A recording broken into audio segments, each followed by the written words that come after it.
Hello everyone, and thank you for being here. I ask that you please watch this entire video as it is a very serious and complex topic, and it is important that you understand all of the details correctly. If you are watching this video, it means two things have happened. One, the lawsuit I have filed against John Paul Opia, the International College of Liberal Arts, and Yamanashi Gakuin University has finally reached the Japanese court system and is a matter of public record. And two, I am finally able to share my story with the world. For those of you who know me in real life, you know that I have waited patiently for years to be able to share about this experience. To the people who have supported me during this time, I cannot thank you enough. For those of you who do not know me, I must preface this video with a trigger warning. Topics of sexual harassment, physical and sexual violence, suicide, and rape will be discussed. Please watch at your own discretion. To begin, it is important that I share the timeline of all events for you to be able to understand the magnitude of the situation.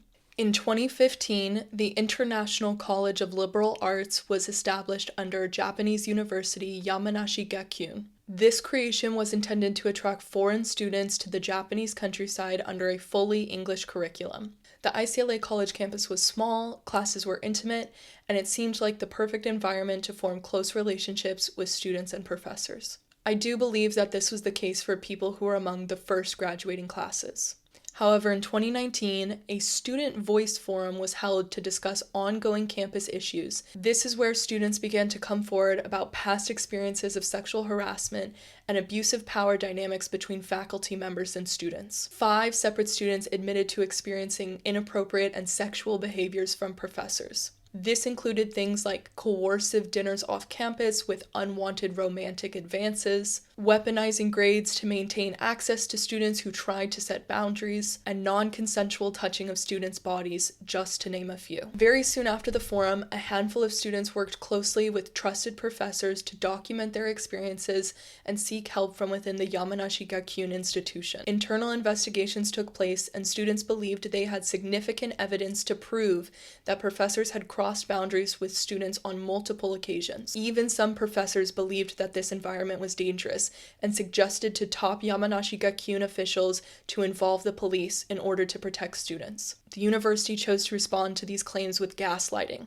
summarizing very serious matters of sexual misconduct as cultural differences between faculty and students, claiming it was all just a misunderstanding. Shockingly, one professor in particular, who still remains high within the iCLA administration, was not only accused of sexual misconduct against multiple students, but also allegedly made threats of physical violence and insinuated that they were capable of murdering students who were to come forward against them. At the same time, professors who did try to help students report these abuses seemed to face punishment for speaking up. One of these professors received a large pay cut, and their teaching contract with the university was ended the following calendar year. The timing of these administrative changes do not appear coincidental. While many of the students who came forward in the initial investigation have since graduated, their experiences of abuse being dismissed created a very dangerous social culture. It had become an unspoken understanding amongst students that acts of harassment and abuse would not be punished or taken seriously, and this had a devastating impact in the following years. Due to the COVID-19 pandemic and extended border closures, myself and many other students of the university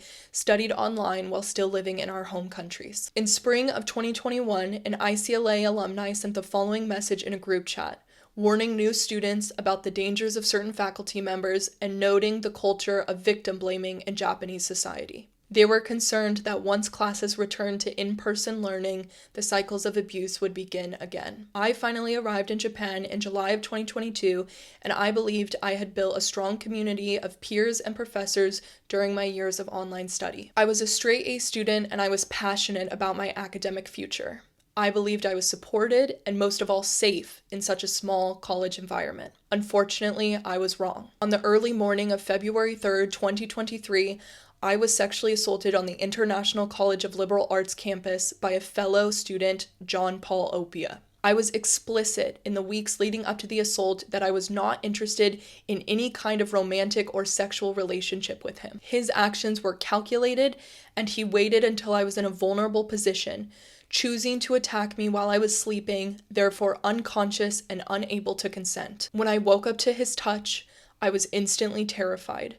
frozen in a moment of disbelief of what was happening to me. It took everything in me to collect myself and my racing thoughts and physically pull away from him as I sat up swiftly to collect my things and escape the situation. He then became angry and physically violent, grabbing me by my arm and preventing me from leaving the room. He began to apologize to me repeatedly, saying, "I'm sorry," over and over again, and insisting we had to talk about this. For every time he would apologize, all I could bring myself to say was, "Okay, I know." After what felt like hours, but was only truly minutes, he finally allowed me to leave the room.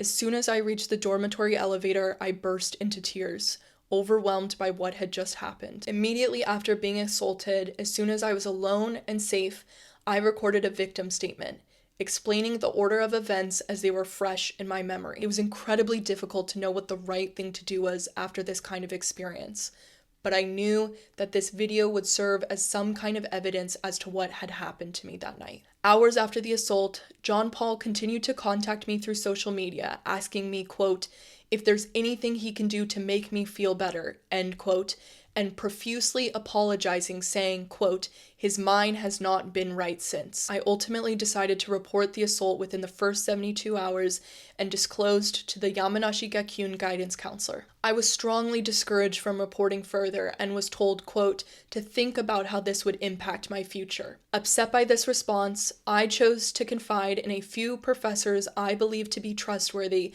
and have my best interest at heart. Their responses were even more traumatizing, telling me that I was a bad victim and that I did not let the assault progress far enough, saying that because I prevented him from penetrating me, I had no case. Another professor told me privately that cases like this were not taken seriously until victims would kill themselves. After I realized that neither administration would take any action regarding my experience of sexual assault, I chose to withdraw from iCLA and initiate a transfer to Tokyo to continue my studies. I tried my best to move forward and forget about what had happened, but the post-traumatic stress symptoms that I experienced were extreme. For more than a year after my assault, I experienced countless sleepless nights, repeated anxiety attacks, and overwhelming feelings of depression and anger. I felt incredibly alone and for many months experienced suicidal thoughts, feeling that killing myself was the only way I would truly be taken seriously. Thankfully, I did not follow through on those thoughts, and I owe that to the people in my life who believed me and supported me from the very beginning. As time went on, I began to open up about my experience of assault to past and present students of iCLA. And I learned that the more that I share my story, the more I realized that my case was not unique. I found out after the fact that a number of other women experienced physical and sexual abuse from John Paul Opia. His behavior ranged from things like verbal abuse,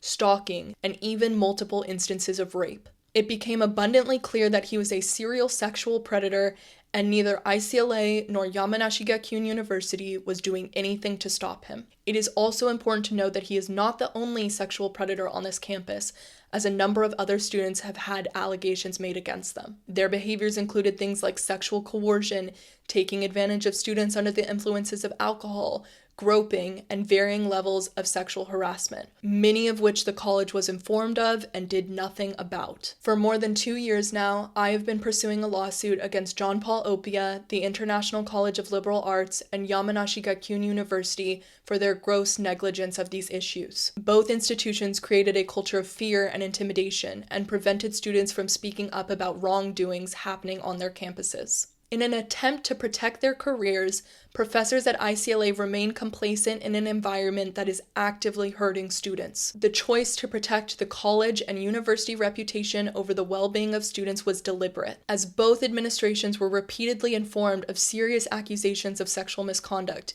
but continued to label them as cultural misunderstandings. This cycle of abuse must stop now. For far too many women living in Japan, experiencing sexual harassment or violence has become a normalized experience. Victims are often shamed and silenced, and are forced to carry unmeasurable amounts of pain and begin to believe that they are alone. I am sharing my story in hopes of changing that. I fiercely believe in justice, and I will fight for what is right for as long as it takes. I am fighting for a Japan where women are safe and sexual assaults are punished appropriately. I am fighting for a Japan where society understands and acknowledges the amount of damage that sexual violence can create in a person's life, and why adequate compensation, along with therapeutic services and social support, are all vital steps on the road to recovery. Making this vision a reality requires having hard conversations that might rock the boat or make waves. I believe speaking up is important because our power as women is in our collective voices. I refuse to feel shame about my experience, and I am not afraid to tell the truth. My hope is for more women to be able to step into this feeling of freedom